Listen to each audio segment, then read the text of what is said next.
This is the Biz Call. Question 1, what's your name? My name is WillNitze. Okay, question 2, what's the name of your business? My business is IQBar. Okay, question 3, describe your business in a few sentences. So we are a brain and body nutrition company. Want to expand? Sure. So, we started as a bar company, hence the name IQBar, but we have since, we're actually moving into new form factors. So we think of ourselves as a brain and body nutrition company that will play in a number of categories. So bars certainly, but also hydration stick packs, supplements, etc. But the umbrella concept is everything we put out will center on superior brain and body nutrition. Cool, okay doke. Question 4, what's your revenue model for the business? The revenue model is a couple-fold. We have a large D2C, direct-to-consumer business via our website as well as Amazon.com and a few other e-commerce platforms. But we also have a fairly large wholesale business where we'll sell to distributors and retailers that are, then our bars are sold in brick-and-mortar locations. Okay, see, that leads right into question 5. Are you brick and mortar, online, or both? Both, yeah. We're definitely weighted towards digital. We were born online, and 70% roughly of our revenue last year was online, but that'll start to even out a little bit more in 2021. Okay. Question 6. This is everybody's favorite. How did you decide to get into this business? I didn't, it helped that I didn't like what I was doing before. That certainly helped a lot. I graduated from college and I was selling and marketing software to oil and gas companies. So, and it was like super arcane supply chain and operation software. So if you're not into that thing inherently, then it's hard to get passionate about that. But regardless, I was doing that, and so that was the baseline. I didn't love my job, and then I also started feeling physically not great, and I realized that was due to my diet, and so I became obsessed with nutrition, and more specifically with brain nutrition, and I couldn't really understand why everyone was focused on body nutrition. I was more interested in, I'm not like a gym rat or anything. I spend the rest of my day working, so I'm trying to optimize my brain. And so I became obsessed with this concept of helping to do that via nutrition. And so I started tinkering in my kitchen on this brain food concept, and that was really how I got into it. Okay, I'm going to deviate here. I'm going to ask you 6B. Did you have any food experience at all? None at all. In fact, no one I know even had any.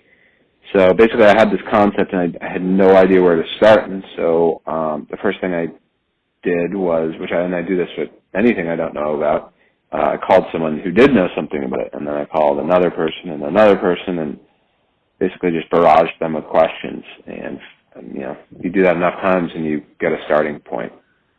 I love that. That's great. Okay. Okay, number 7.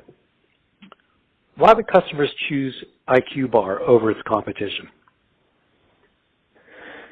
That's an interesting question because I would have guessed it would have been reasons that are not the actual reasons that have manifested. So, originally we thought we're going to create this brain food product. No one's done brain food, and we did do that, and we still do that. But what we've learned is that what you think people will care about is not necessarily what they care about. And so what we learned is people, at least in the bar form factor, really care about things like protein content, sugar content, carb content,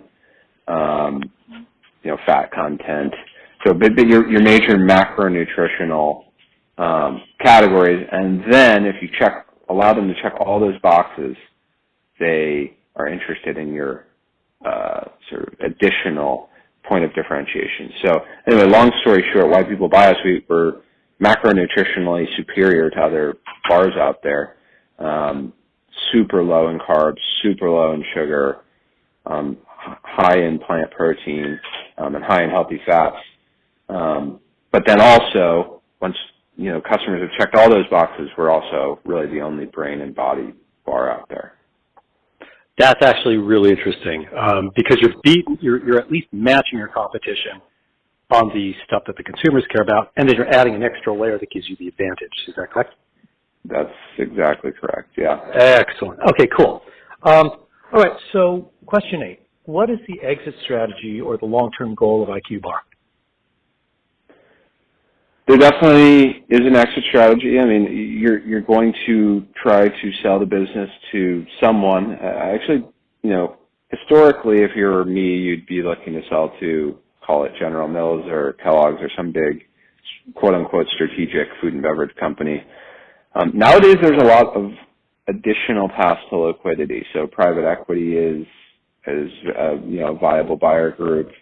There's now with these SPACs.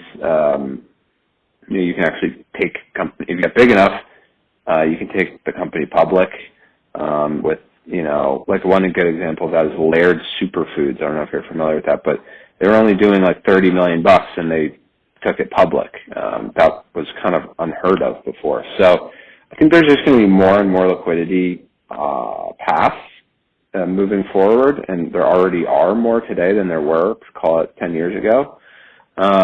But still, definitely foremost likelihood is selling it to a big food company. Okay. Number 9. What are you doing to increase your business?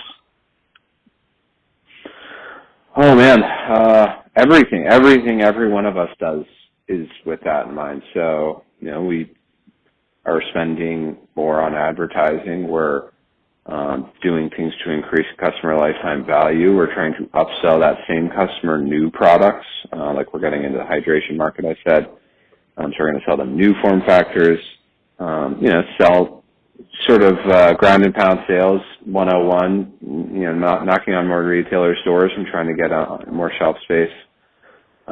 So, I mean, there's like 500 things we're doing at any one point. Okay.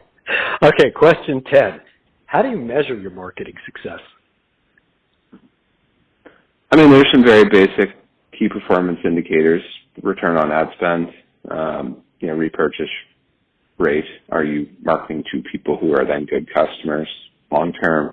Customer lifetime value.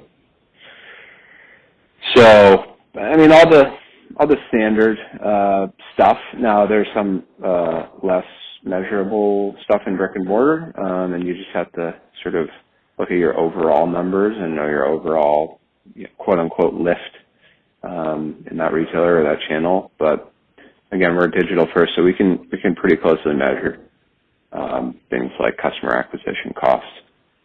Okay, cool. Now, question 11, you don't have to get into detail. It can even just be a yes or no answer, but are you profitable?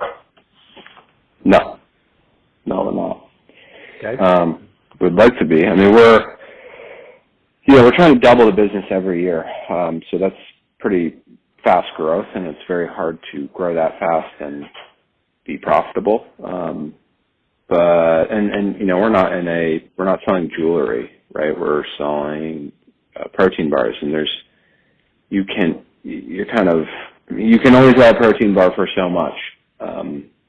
And you can only drive costs down so much. So at the end of the day, you just have to drive massive volume before you can get there. We are looking at we're moving into other categories that are a little higher margin as well, but I mean, it all just comes with scale, just getting ingredient costs down and being more lean. Cool. Question 12. How many employees do you have? 6, including myself. Okay. All right. Now, 13 and 14 are two sides of the same coin, okay? So, question 13. What's been the best decision you've made so far? Hiring my fiancée as the head of marketing has been by far the best decision.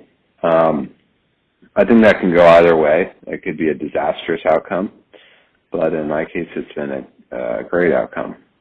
I think it's typically a great outcome if the person is super competent, and you don't ever want to get into like a weird spot where you're hiring your significant other and then you don't like have trust in each other in their respective realms. So I think that's probably where you get into disaster territory. But for me, it's been great. Okay, then the other side. Question 14. What's been the worst decision you've made so far? That's a tough one. The worst decision I've made. I think probably penny pinching in certain areas that save you money in the short term but burn you in the long term. So there are just certain things that cost money, and are expensive. And I'm always looking for ways to cut corners and save a nickel here, a nickel there. And you really just, it's in a couple of cases burned me financially. Stuff like food science or product development or,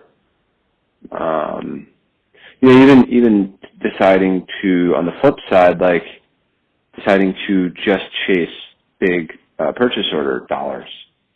That's not always the best, it's often not the best strategy, because then you've bought yourself a new headache, basically. So short-term win, and not necessarily a long-term positive strategic move. Great. Okay, so 15 is easy. It's a free baller. What else would you like to add? Do you have any random thoughts or anything else you'd like to add? No, I mean, not really. I think the only thing I would add about just like generally about my experiences, it's been incredibly difficult and stressful, but I would not change it.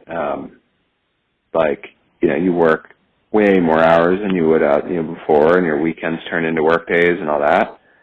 But even though it's a little cliched, like that concept of if you love what you do, you don't work a day in your life. It's not that extreme, but I enjoy it. Like I've genuinely enjoyed. I enjoy working because I'm building my thing, and I'm my boss. So I think a lot of times people, they sort of lionize startups and the lifestyle, and it's fulfilling just in different ways than I think you think it will be theoretically from the outside looking in, because it sucks in a lot of ways, but it's fulfilling in a way that's hard to describe. That's great. That really is, because I know a lot of people don't know the difference between persistence and foolishness. Oh, no question. I mean, the good news is there are fairly objective measures of foolishness. Like, either something's working or it's not, at least in the consumer goods space. Like, either you're selling more of something or you're not selling more of something. And so long as you're selling more of something and people are happy that they gave you their money, that's just a very objective measurement of moving forward. And if you're not, then don't, take a hint or pivot until you figure it out. That's great. Okay, so one last time, can you give us the name of the business and the URL so that people can find you? Sure. The name of the business is IQBar, and our URL is EATIQBAR.com, EATIQBAR.com. Terrific. Thanks so much, Will. This has been terrific. If you'd like to plug your business on the BizCall podcast, simply visit thebizcall.com and fill out the form. If you become a guest, you'll receive a free lifetime membership to the BizCall discussion and networking list. If you're too shy, you can still join the BizCall list at thebizcall.com.